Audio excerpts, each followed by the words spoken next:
Welcome to the fifth Girls Ask Guys show. I am John Newport, and with me is your new host, the voice of the women, Ashely.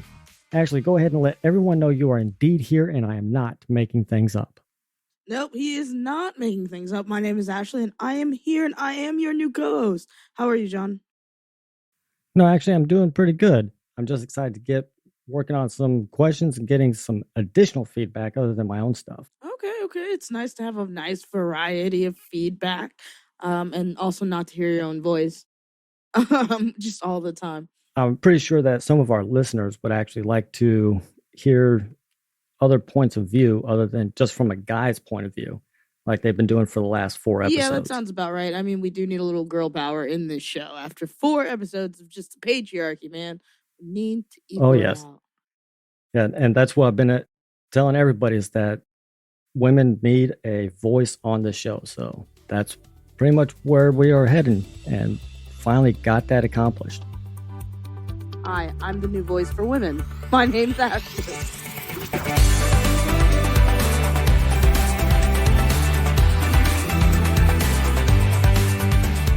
Thank you for staying with us. There's a new voice with us, and I'm going to turn it over and give Ashely a chance to let our curious listeners know a little bit more about her. Ashely, over to you. All right, no problem. My name is Ashely. Like you said, I'm a serial dater, but also a serial monogamist. So I'm always looking for that one person. I'm a hopeless romantic. So I'm not exactly what you call a casual kind of human being. So that's where all my dating stuff comes into. A few very serious, intense relationships for extensive periods of times, and your casual hookups on those times where I feel the need to express myself more. That almost mirrors myself exactly. I'm like one of those serious, hopeless romantics, and that's one of the reasons way back when why I got into the whole pickup artist thing, because it was hard to actually find those girls or talk to the girls so that I could actually do that whole hopeless romantic thing. And as people know, I reveal that stuff as the questions come up and as it pertains. Oh yeah, I'm no secretive kind of human. I let it all out there. I want everyone to know. This is just in case, my soulmate's listening, and they're like, that's my soulmate. And then they track me down and they find me and set my house on fire, because I see that as romance, whereas other people would see it as a red flag. Well, with myself, because of the stigma that comes with the whole pickup artist thing nowadays, I mean, I don't make it a secret that I have studied it, and I still do use some of the techniques, but I'm one of the good guys. I'm not the one looking for numbers. Right. I mean, that's what it's turned into. It's a numbers game with a lot of people. But some of the advice, it actually does work, and it can help people both on the girl side and the guy side. Does it? Like, I'd love some free pickup artist tips. Like, give me your number one tip when it comes to courting. The number one. Oh, the number one would actually be the first encounter, meeting somebody for the very first time. And this one I actually did probably 3-4 days ago. Mm-hmm. I was going in for a cup of coffee, saw this really nice looking girl standing in front of me, and I really didn't do anything. I let her order her coffee first, and as soon as she ordered her coffee, I stepped out of line, and I just asked her straight up, "What kind of coffee is that again?" She told me it was a caramel macchiato, and I was like, "Really, is it any good?" She's like, "Yeah, it is." "Why do you like it?" She started going into how smooth it was, how sweet it was, and all I did was sit there and just listen. As she said, it has nice, smooth, creamy texture, and I was like, "Oh, really? Creamy texture? Oh, yeah, and it's really sweet." And I said, "Sweet? Really?" I was feeding back everything about her, everything that she was telling me. And after about maybe 5-10 seconds of that, I changed the topic up, and I was like, "Just out of curiosity, what do you do?" Turns out she was a student over at the university. She was studying nursing. I was like, "Really, nursing? Have you always wanted to be a nurse?" She started going more into detail on everything as to why she did it, why she was interested in it. She wanted to help people. And all I did was I kept feeding back word for word exactly what she was telling me. So I really do enjoy helping people. And I was like, "Really, you like helping people. Oh, yes. And this is why. And I just kept listening. So you're telling me the key to date, let a woman talk. Yes. Listen. Actively listen. And who would have thunk? Yeah, because I came in so low key, I started off with such a nonchalant, innocuous question. No alarm bells were going off like, oh my gosh, this guy is trying to pick me up. How am I going to reject him? How do I get him away from me? Right. Yes. Because you were being human? Being human. And I talked with her for about maybe 10 minutes total. By giving her exactly the words back that she was giving me, she pretty much gave me the roadmap on what I needed to do in order to gain her attraction. Because whether people realize it or not, they will tell you exactly what you need to do in order to win them over. Right. I agree completely. Yeah. After about 10 minutes, I was like, so would you like to go get something to eat? Oh, sure. And off we went. After 10 minutes, we had left the coffee shop, went about 5 miles down the road, sat down, had lunch. She went to class. I went to my appointment. And yeah, she actually texted me about maybe 10 minutes ago. Look at that. All it takes is a little bit of ear space. Yep. And you get a number. I'm going to write that down because I don't listen to people. So maybe that's why I haven't found anybody yet. When you do that, if you're actively listening to somebody and you're giving them the exact words back to them, I've had this happen where I was coaching a guy and I was like, tell them the words that they tell you. Every single last word that came out of her mouth, he was, it was like, stop copying me. Stop copying me. That's what it looked like. You're looking for the key phrases, the key words. That's really funny. Stop copying me. Yeah, he was a special case. But I see a lot of girls, they ask how awesome. How can I approach a guy? Because so much stigma comes up with it. Well, there's how you can approach a guy. Hey, I like your backpack. Where'd you get that? Right. It's simple, you know? I think it's more of nerves than anything when it comes to anybody. It's just like people have these thoughts in their head like what if I say hi and they ignore me? Or what if this and this? When really, like, you've wasted 20 minutes thinking in your head and you could have just said hi. You have to get out of your head. Be willing to take a risk. Here's one of the things that I always told the guys that I was coaching. What's the worst that could happen? They tell you no. If you never talk to them, the answer is going to be no. Right. If you at least go up and talk to them, you have a 50-50 chance. You miss 100% of the girls you don't talk to. And don't go in with an agenda. That's one of the reasons I'm able to fly so far underneath the radar. I go in with no agenda. If she accepts me, great. If she doesn't, it's no big loss. I probably made a friend. Right. But don't go in there and talking to somebody and make it obvious that you're there to get their number or to ask them out. That's going to backfire. It shows in your body language. Yeah. I can see that. Yeah, and there's also like because you can tell when someone's trying to ask you out or talk to you. It's almost like there's like a stiffness in the shoulders. Neon sign. Yeah, man. It's like a stiffness in the shoulders too. You know what I mean? Like, and you're like, oh, this poor kid's walking up to me. What? Don't. Oh, you're going to, and then you can see their reaction too, because you can also see if someone's being receptive towards you or not, you know what I mean? And so it's a cat and mouse kind of game, but if you're paying attention to all the clues, you could probably figure out who's interested and who's not. If there's somebody that I decide that I want to talk to, I remain very relaxed. And if somebody's listening to this and they're going to try this, it's not going to work the first time. I guarantee it. It's not going to work. You have to be relaxed. Don't pre-plan anything. You sit there and you're inside your head, and you're inside your head when you're walking up to them, it's going to show. It's a great big huge sign. I'm hitting on you. Just I'm going to embarrass myself on your forehead. And it's cool because we respect it. Like, there's a valiant effort kind of thing where it's like, I'm not interested, but I appreciate it. But most of the time when you have that sign on your head, people look at you and they're like, oh my God, you again? Like, I've seen that sign 20 times this week. The last show, I was talking about how to reject a guy, how to get rid of the mosquito. Tase him. Yeah, and girls know about the mosquito. I mean, it's that one guy. He just keeps buzzing around, and he won't go away because he has not gotten the hint. He won't go away. Yeah.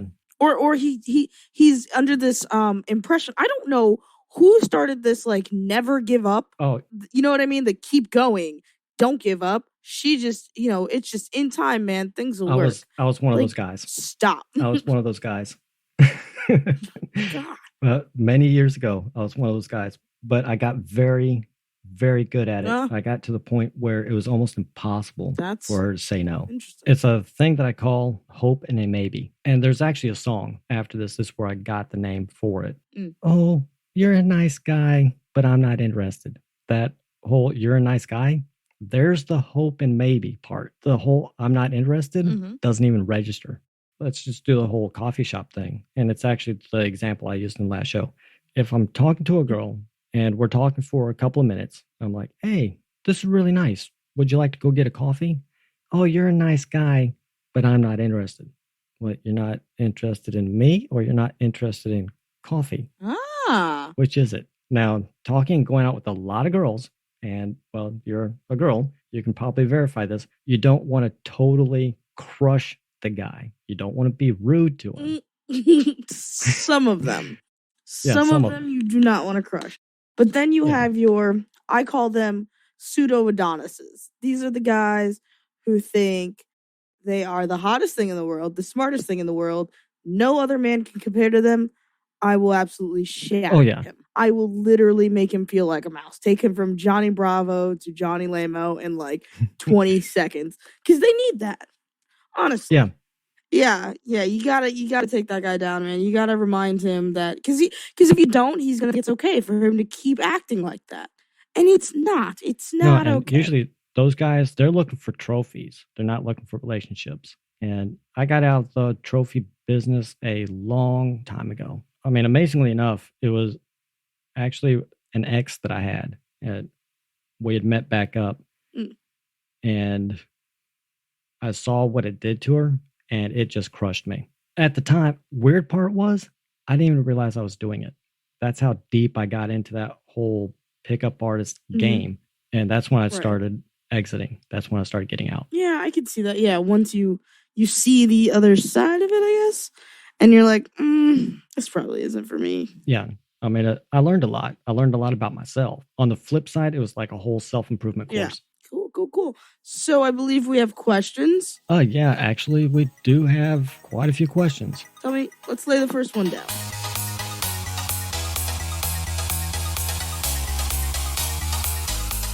Well, the first question in our queue seems to be a rather popular one. And this is being asked by 22-year-old female Maish, or Maish. It's M8ASH. And she asks, if a girl asks a guy out, does she pay? And she explains a little bit more with, if a girl asks a guy out, do you think she should pay for the date, or do you think it's a more gentleman thing to do? Personally, if I ask someone out, I pay because I was the one who invited them. So what do you guys think? For me, societal rules say the person who invites is the one who provides. That's unless there was some kind of prearrangement. But I don't invite somebody over to dinner and then expect them to fix dinner. Right, exactly, yeah. But I don't know. It depends on the person. It also depends on where you go. You know what I mean? Like if you go to some place that's relatively inexpensive and, you can pick it up. But if you see that if they want to go someplace crazy expensive, yeah, absolutely let them pay. Also, it depends on how the date's going. Yeah. Too. You know what I mean? Yeah, I would say, yeah. I mean, if the date goes terrible, that's usually why I do coffee shops. That's why I talk about coffee so much. My first dates are always at a coffee shop. And usually in the afternoon. Yeah, that's different. I usually try and do nighttime dinners. I like to keep it nighttime and dinner. Those I usually hold out for somewhere around the fourth or fifth date. I also do a lot of my own cooking. So if we make it to the fourth or fifth date, before we go out to a restaurant, coming over to my place and getting a home cooked meal. And my mom always taught me when I was growing up, if you can read, you can cook. Yeah. And I don't really see what's wrong with home cooked meals. I know that some people say there's like a stigma if you go to her house or you go to a house, there's an expectation. But I think once you start to get to a certain age, that expectation kind of goes away. And you're hungry. You want to have a meal. I don't think it's so much a certain age. I just think it's the time frame. That's why I usually hold out for like the fourth or fifth date. And depending on how those previous dates went, you can usually see how comfortable they are with you and be able to gauge, would you mind coming over to my place and I'll actually cook for you? But usually by 4 or 5 dates, if I invite them over, they don't feel that stigma because, again, I have no agenda. Right. You shouldn't. You shouldn't feel a stigma. And if you do pay, I mean, I've gone on dates where the other person has, I've said, hey, let's go this place, and the other person decided to pay. So it's kind of like, it's also a be prepared to pay for yourself, or just be prepared, money, like don't go on a date with no money. Preparation is going to be one of those things, because if I invite somebody out to coffee or dinner, I don't do movies. Rarely do I do dinners on dates, because something I've noticed is a lot of girls don't order what they want. They wait to see what I order and then they order. Well, I think it's kind of like they're trying to be respectful of the price. So if I don't order an expensive meal, they're not going to order an expensive meal. It could be that's just my favorite meal. Yeah, that's true. Usually, yeah, and that's another good point. Like, don't put some sort of price tag on the date. You know what I mean? Like, don't make the girl feel like she has to order a salad when she really wants a steak. Let her know. Order whatever you want. But yeah, I mean, if I invite somebody out, societal rules or established societal rules says the one that's inviting is the one that provides. And that's one of the reasons I like doing home cooked meals. Yeah, it's easier to set up. You're on your home turf. And if you can make someone feel comfortable at your house, then you pretty much sealed the deal. It's the entire package. I mean, I can't tell you how many guys I see out there and they're like, oh, check out my car. They're going to love my car. Yes, but you're going back home to a cardboard box. Right. And dude, clean your car up. Yeah. Oh my goodness. Have you ever been, I don't think you have, but there have been dates where you get picked up and the car is just like, oh, sorry about the mess. Like, you knew you were coming to pick me up. Yeah. You knew. You know what I mean? Like, it's not like I just got in your car randomly. You knew. You asked me out. Like, what is happening? Yeah, keep the car clean. And if you invite them over to your house, you had better damn well make sure every single room is clean, because you never know where the night's going to go. Right. Oh, yeah. I'm big on that whole thing. And there's rooms in my house that are kind of gross, but we stay away from those. Yeah. I know which ones to keep clean during those times, and that's it. Yeah, but you want to keep the living room clean. You want to keep the kitchen clean. Guys, clean up the bathroom. Oh, this is a big one. Listen to him. Clean up the bathroom. And one of my biggest tips, guys' bathrooms, put a trash can in there with a lid. Yeah.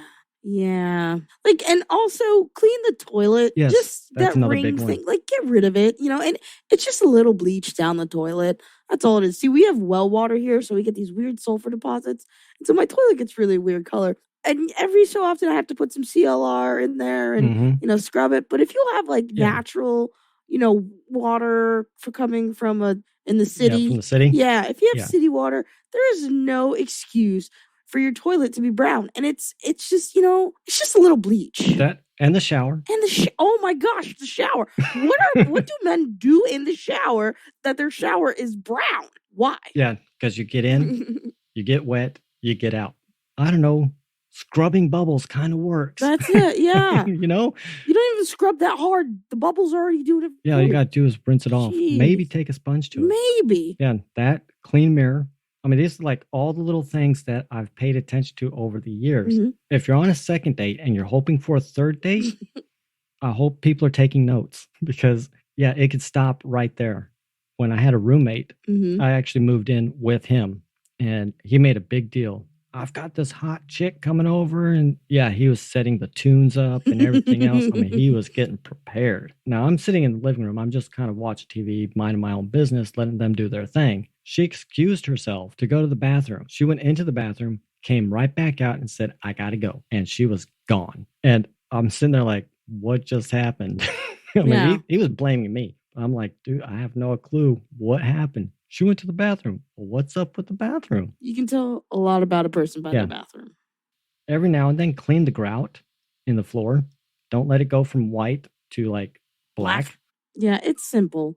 And it's not, it's the little things too. Like, have toilet paper. Preferably a full roll. Right? It's that simple. First impressions. It's simple. Yeah, clean up the hair. Guys always have hair everywhere. Mm-hmm. For people with like little amount of hair, there's hair everywhere. Like, I understand that you have to shave every day, but my God. Scrub down the sink.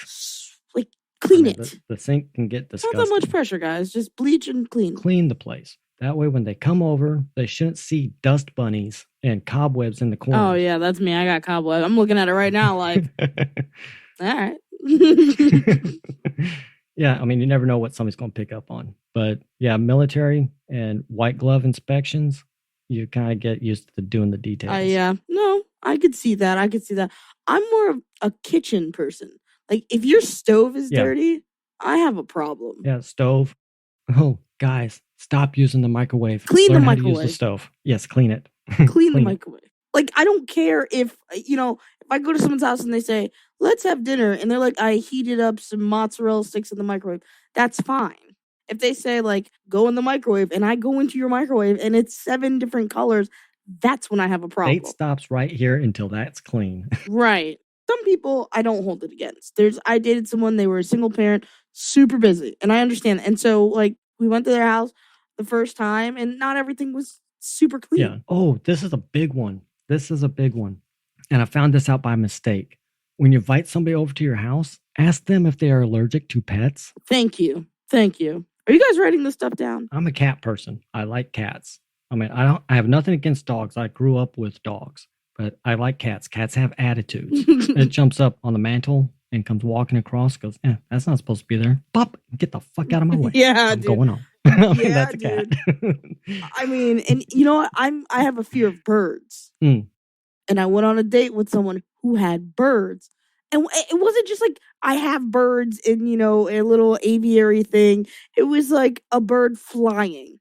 And I was like, I have to go. Yeah, free house bird. Yeah, a free house. Who does that? You I need don't to know. tell people. You know what I mean? If you have a bird flying around in your house, that's something you need to say. Yeah, and there's some people that are scared of dogs. There's people who are allergic to dogs. There's people who are allergic to cats. I mean, so if you have pets of any kind, especially some of the exotics, mice, snakes, rats, let them know before they come over. Right. Especially if you have a snake or something, or a rat. No. See, let them, nope. I couldn't even imagine. I'd say no thank you. Because I don't see that as pets. I see it as a vermin. You have vermin. You need your house exterminated. Yeah. It's not a pet. I've known people that they've had rats, they've had snakes. Personally, I don't like snakes. I mean, military, especially Southern California, you go to sleep at night and your sleeping bag's empty. I've had snakes crawl into my bag. Nope. And these are not like nice snakes. They bite you, you will die. Yeah. So I don't like snakes. Yeah, I don't mind snakes. I don't mind them so long as they're in their cage. cage. I don't like don't bring them free out. range anything except for dogs. Like, I had a friend who had scorpions as a pet, and I literally was like, you must be the devil. You know what I mean? Because, like, there's no way you could, you have to tell people, if you have a strange exotic animal, just say something. It's that simple. Say something. Yeah, those are some of the tips that if you're going to ask them out, be prepared to pay. And if you've been asked out, be ready to pay in case things go south real quick. Yeah. That's actually really good. Yeah. Be ready to pay. Always, that needs to be like an acronym or something. Like, always be paying, dude. Like, if you gotta go, you gotta go. Don't do the friend call me thing either. Yeah. That's a little childish. That's why I do like first dates, or usually at a coffee shop, and it's middle of the afternoon, because it's really easy to come up with an excuse. I mean, if it gets to that point, I've only had to do it once, but I was just like, oh wait, is today Tuesday? Oh God, I forgot about appointment. I'm really sorry, but I've got to go. Plausible. It works in reverse as well. If they need to escape for some reason, it's middle of the afternoon. There's no pressure. It's harder to do at night, at dinner. I'm pretty good at escaping a date, and I think it's because I'm just honest. Like, yeah, I'm gonna go. Yeah, I'm gonna go. Like, it's not like It's not necessarily you as much as it is You. it's not gonna work, Yeah, like it's us. It's not you. See, I'm not like it's not you. It's me. It's us. It's we don't connect. Now we could be friends. We could have a really Yeah. good friend dinner, and I'll stay for that. But if someone's just, oh my, so boring. I can't do boring and people. liars. Oh my gosh, I can't stand boring. liars. I mean, I've had wingmen where in the pickup artist world, you don't have one girl and two girls. No, you have what are known as sets. You have a 1 set, 2 set, 3 set. So there's 1, 2, or 3 girls. Now I'll approach a group. Let's be honest, girls don't travel alone. Never. Safety in numbers. Yes. So I'll approach a group, and if I have a wingman, I'll build him up. Oh yeah, this is my buddy. He's the one I was talking about. And I'll introduce him to the group. I had this one wingman, and instead of being honest, no, he worked in the special forces. He couldn't talk about stuff. It was all top secret. Okay, so he pulled the top secret card. I'm looking at him like, yeah, you just killed this. You're an idiot. I was like, I gotta go. Unnecessarily stupid. Yeah, because they're going to find out. I mean, set yourself up for success, because if things actually start to work out, guess what? They're going to find out. Also, there's nothing wrong with just being a teacher, by the way. Like, yeah, it's okay. I don't care if you work at Walmart. Yeah, you have a job, right? Because I don't date people who are unemployed. I don't care what you do for employment. As long as you are not unemployed, it's all good. Only thing I will take as far as being unemployed is if you're a full-time student. That's different. I mean, you're working for full-time employment. Right. It's different. Very, very much different. Just don't lie. I've seen it happen where things worked out, and now this guy is backpedaling, and he's showing up at the training groups going, dude, how do I fix this? You're going to have to be honest. No, but I can't do that. I mean, well, how long have you been going out with her? 3 months? You're dead.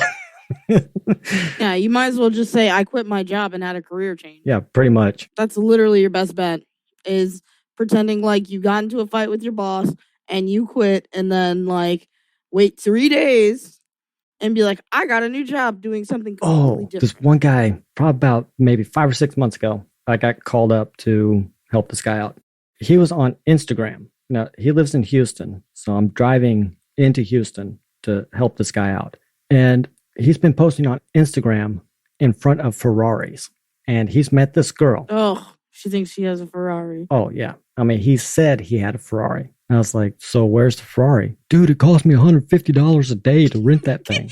It's a rental. Imagine. You're an idiot. Oh, another little tidbit. If you're going to invite somebody over, make sure they don't have any food allergies. Allergies are important. Yes. You know what else is important? Ask them if they like things like onions or cooked peppers or anything that people, or olives, common foods that people don't like. Say, do you like these? Yeah. Because what's going to happen is you're going to make chicken piccata and they're going to be like, this is disgusting. Yep. Because you didn't think, maybe, if they like pizza, be like, hey, I thought it'd be a good idea if we made pizzas, and throw some dough in the air. It's pretty fun, actually. It's actually a really cool date to make pizzas together. Yeah, that's really one of the reasons that I time it so that they show up, and I really haven't made anything. I'm still chopping everything up, preparing everything. That way, when they come over, they can see, oh, I don't do spinach. Okay, not a problem. But I actually had somebody come over, and the recipe called for peanut oil. Oh, yeah. Ooh, yeah, I'm glad I didn't do that one. And with that, we are out of time. I want to say thank you for listening, and it is really appreciated, because without you, we wouldn't be here. I'm here to give opinions on guys. And I'm here to give opinions on girls. And together, we'll be figuring out flirting, dating, relationships, breakups, and everything else. So go out there and live life on your terms. Be the star you were meant to be. Hope you join us again so we can master this thing we call life together. This has been a production of The Girls That Sky Show. Visit us over at thegirlsthatskyshow.com, where you can subscribe, submit your questions, and request to be a guest on the show. Go ahead and leave us some honest feedback and let us know how we're doing. We really appreciate everyone listening, and we will talk to you on the next one.